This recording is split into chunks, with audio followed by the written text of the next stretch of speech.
बिस्मिल्लाहिर्रहमानिर्रहीम, अस्सलामु अलैकुम। तैयब उर्दगान ने अपनी पार्लियामेंट से जो खिताब किया है, यकीन कीजिए एक एक लफ्ज़ सोने में तोलने के मुतरादिफ है। उन्होंने रोते हुए अंदाज में बताया कि हमारे साथ हुआ क्या है, लेकिन सबसे बड़ा उन्होंने जो ऐलान वहाँ पर किया, और इंशाअल्लाह अगर अल्लाह पाक ने मदद की और ज़रूर मदद करेगा तो खिलाफत उस्मानिया भी बहाल होगी और इसका सेहरा तैयब उर्दगान के सर जाएगा।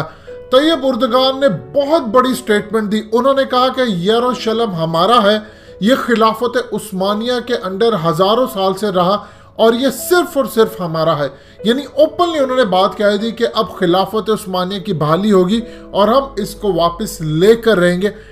मज़ीद डिस्कस करने से पहले इस वीडियो को लाइक करें, हकीकत टीवी को सब्सक्राइब करें और बेल आइकन पर ज़रूर क्लिक करें। इसराइल की फॉरेन मिनिस्ट्री और इसराइल के अंदर इस बयान को बड़े ही गुस्सीले अंदाज से देखा गया और उन्होंने अभी तक इस पर कोई स्टेटमेंट तो जारी नहीं की, लेकिन ये पूरी तकरीर क्या थी जिसको ना तो पाकिस्तानी मीडिया ने दिखाया ना इस पर डिस्कस किया गया, ये जरा आप समझ लीजिए।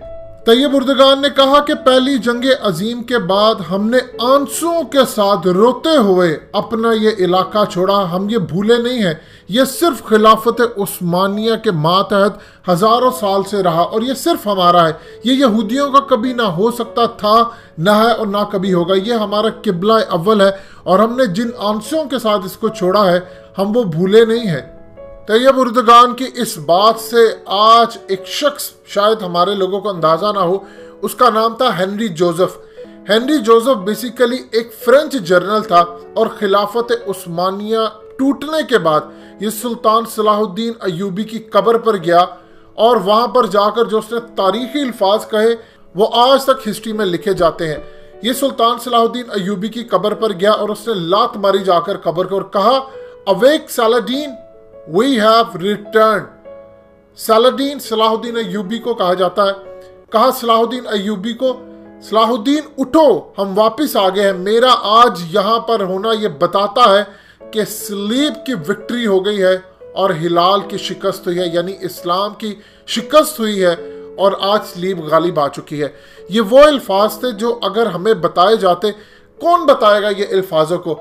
आज जो अंगारे तुर्किश लोगों के सीनों में है वो कभी भी याद रखिएगा ना पाकिस्तानियों के सीनों में हो सकते हैं ना अरबों के सीनों में हो सकते हैं। उसकी वजह यह है जिन्होंने हजारों साल हुकूमत की हो और फिर उनको गद्दारी के बाद ये सब छोड़ना पड़े, वही जानते हैं। देखिए तैयब उर्दगान बिल्कुल वही पैटर्न अपना रहे। अगर आप हिस्ट्री में जाए तो सुल्तान सलाहुद्दीन अय्यूबी क्या करते थे, उन्होंने बैतुल मुकद्दस फतह करने से पहले तकरीरें करा करते थे और हर जगह पर जाकर लहू गरमाते थे और लोगों को इतना ज़्यादा उन्होंने तैयार कर लिया था कि जब उन्होंने एक आवाज़ दी कि बैतुल मुकद्दस को फतह करना है तो वहाँ पर लोग उनके साथ हुए, अल्हम्दुलिल्लाह उन्होंने फतह कर लिया। अब सुल्तान सलाहुद्दीन अय्यूबी की जो फतह थी वो हिस्ट्री में चली गई क्योंकि वो एक कुर्द था, वो तुर्क भी था। अब इस सूरत हाल के अंदर अगर आप हिस्ट्री में जाकर देखते हैं तो आपको ऐसी ऐसी चीजें मिलती, इवन कि आप देख लें कि सऊदी अरब नफरत करता है सुल्तान सलाहुद्दीन अय्यूबी से। अरब ममालिक नफरत करते हैं क्योंकि वो एक कुर्द था। अब इस सूरत हाल के अंदर उनको कोई ऐसा शख्स पसंद नहीं आता जो कम से कम आज के दौर के अंदर इसराइल के खिलाफ हिस्ट्री में भी जाना जाता है। अब इस सूरत हाल के अंदर एक चीज आप अच्छी तरह समझ लें, इसराइल के निशाने पर है तैयब उर्दगान। तैयब उर्दगान ने इस तकरीर के अंदर कहा, ये कोई आम शहर नहीं है, ये शहर हमसे मुंसलिक है और हम ही इसके वारिस हैं।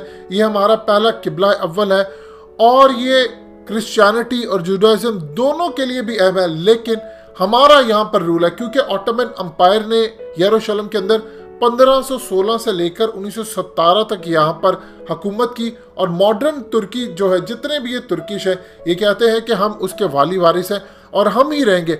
अब इस सूरत हाल के अंदर इसराइली करते क्या है, ये आर्कियोलॉजिस्ट को लाते हैं और वहाँ पर ला कर कहते हैं कि देखिए हमने यहाँ पर चीज़ें फाइंड आउट की, यहाँ पर हमें पहले टेम्पल की ये चीज़ मिली, सेकेंड टेम्पल की हमें ये चीज़ मिली, ये तो यहूदियों का था और हम इस तरह, यानी उनको पता है कि तैयब उर्दगान ने क्या काम करना है। तैयब उर्दगान का एजेंडा ये है कि 2023-24 तक अपने आप को इतना मजबूत कर लें कि वो पूरी तरह अपनी फौजों को तैयार करें। यही वो चाह रहे हैं कि पाकिस्तान को वो शामिल करे, कतर को शामिल करे, वो रूस को भी साथ शामिल करे और कम से कम मुस्लिम ममालिक का वो ब्लॉक बना ले, जिसके बाद वो मिलकर सारे इसराइल पर चढ़ाई करे। अभी जो स्पीच थी ये बड़ी लेंथी स्पीच थी। उन्हें पार्लियामेंट के न्यू सेशन से जब इजलास करते हुए अपना ज्यादातर टाइम इस बात पर दिया कि ये हमारा इलाका है, हमें वापस लेना है, अगर हम इसको वापस नहीं लेंगे तो तारीख हमें कभी माफ नहीं करेगी। लिहाजा इस सूरत हाल के अंदर हम कहना चाहते हैं कि ये हमारा इलाका है और हम इसराइल से इसको वापस लेकर रहेंगे और ये बगैर खिलाफत उस्मानिया की बहाली के नहीं हो सकता। यानी अंदाजा कीजिए, तैयब उर्दगान ने कहा कि हजारों साल हमारे अंडर रहा, इनकी पॉलिसी और हिकमत अमली से इमरान खान को सीखना चाहिए। देखिए, जब ये इक्तदार के अंदर आए, इन्होंने आकर इस्लाम का नाम नहीं लिया उस लेवल पर जो ये अब लेते हैं। इन्होंने आहिस्ता आहिस्ता पहले ग्राउंड बनाई, वहां पर इन्होंने पहले वहां पर तरक्की की, इन्होंने तुर्की के अंदर ऐसे ऐसे काम किए, बिल्ड किया, उसकी इकोनॉमी को ऊपर लेकर गए। जब आहिस्ता आहिस्ता ये इकोनॉमी को ऊपर ले जाते गए, साथ साथ इन्होंने इस्लाम के बारे में लोगों को बताना शुरू किया।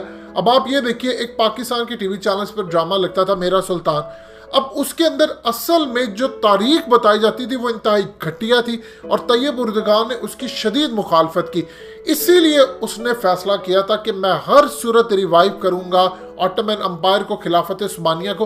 अब पहले उन्होंने ग्रेटर तुर्की के नक्शे जारी किए और अब उन्होंने जो फैसला किया है, उन्होंने इर्तुगरुल, फिर उसकी अगली सीरीज और एंड तक ये लेकर आएंगे। और आप देखिएगा उस एंड वाली सीरीज की जो किस्तें होंगी उसके अंदर ये दिखाया जाएगा कि जब खिलाफत उस्मानिया टूटी थी तो अरबों ने क्या गद्दारी की और किस तरह आले सऊद ने गद्दारी की, और उसके बाद बरसगीर के अंदर खासतौर पर पाकिस्तान के मुसलमान और इंडिया के मुसलमान तहरीक चला रहे थे खिलाफत उस्मानिया की बहाली के लिए। ये वो आने वाली चीजों में दिखाएंगे। अब इस तकरीर के अंदर उन्होंने कहा कि सुल्तान सुलेमान, उसने ये शहर बनाया, उसने बाजार बनाए, उसने इसकी रौनकें बहाल की। उसकी इतनी शान शौकत थी कि दूसरे जो एरियाज के जो सुल्तान थे या बादशाह थे, जब उन्होंने किसी जगह पर चढ़ाई करनी होती थी या उन्होंने किसी जगह पर जाना होता था टूर पर, तो वो अपनी सल्तनत को इनके पास अमानत के तौर पर रखवा कर जाते थे। यानी आप किसी जगह जाएं, आप किसी को पैसे दे जा सकते हैं, जेवर अमानत के तौर पर रखवाते हैं, गाड़ी देते हैं, बाइक देते हैं।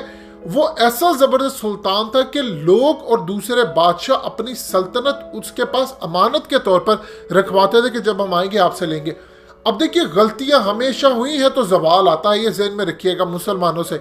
लेकिन इस सूरत हाल के अंदर तैयब उर्दगान ने दो टोक फैसला किया हुआ है कि मैंने खिलाफत उस्मानिया बहाल करवानी है और ख़ास तौर पर कतर को निकालकर अरब ममालिक चिढ़ते हैं।